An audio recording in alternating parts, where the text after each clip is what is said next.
ကျမတို့ဇူကမောင်စေးရုံကနေမျိုးဖြစ်တဲ့ကိုခိုင်မြမှာဖွင့်လာတာဆိုတော့တရက် OPD ပြရလို့ရှိရလားဆိုပြီးတော့စိတ်ဝင်စားနေတဲ့လူတွေအတွက်ကျမတို့ OPD ကိုလိုက်ပြမှာဖြစ်ပါတယ်ဒါဆံဝီကိုရိုင်းက24နိုင် in-house နေပြီးတော့ကြည့်ပေးနေရဆိုတော့လာပြရလို့တော်တော်များရပါတော့တွေးဆက်ထားလို့တွေးစစ်အဖြေစောင်းနေသူကစ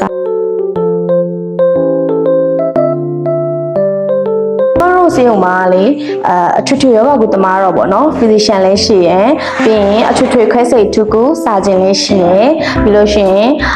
OG ဗောနော်အဲ့တာဖာမီရဲ့ထုကုဆရာဝန်ကြီးလည်းရှိရယ်ပြီးတော့အယိုးကျော်ထုကုဆရာဝန်ကြီးအော်တိုလည်းရှိတယ်ဗောနော်ပြီးလို့ရှိရင်ကလေးထုကုဆရာဝန်လည်းရှိသေးတယ်နောက်ပိုင်းအထွာဆောင်းတွေတက်မှန်နေရိုက်မယ်ဆိုတော့လည်းအထွာဆောင်းတက်မှန်အတွက် radiology တက်မှန်ထုကုဆရာဝန်ကြီးလည်းရှိရယ်ကျမတို့စီမှာဗောနော်ဒီကျွမ်းကျင်တဲ့သူနာပြုဆရာဆရာမတွေအပြင်ကိုဒီတက်ခွဲကျန်းခြင်းတက်မှန်ကျွမ်းကျင်တဲ့ဆရာတွေကဒီလူနာတယောက်ရောက်လာပြီဆိုလို့ရှိရင်ပြုစုကူတာမှုကိုအကုန်ပေါင်းပြီးတော့ဆောင်ရွက်ပေးတော့မှာပေါ့နော်။နောက်တစ်ခုမေးလို့ကျမတို့စီမှာကိုကာယကျန်းမာရေးဆရာမ physiotherapist ဆရာမတွေရှိရနော်။ကျမတို့ဇူကမောင်စီရင်ကိုလာပြချင်တဲ့သူတွေအတွက်ဆရာမကအလိစာပြပြပေးမယ်နော်။ကျမတို့စီရုံကရှမ်းပြည်နယ်မြောက်ပိုင်းကုတ်ခိုင်မြို့ရက်ကွက်လေးပန်းချန်စီနာမှာရှိရနော်။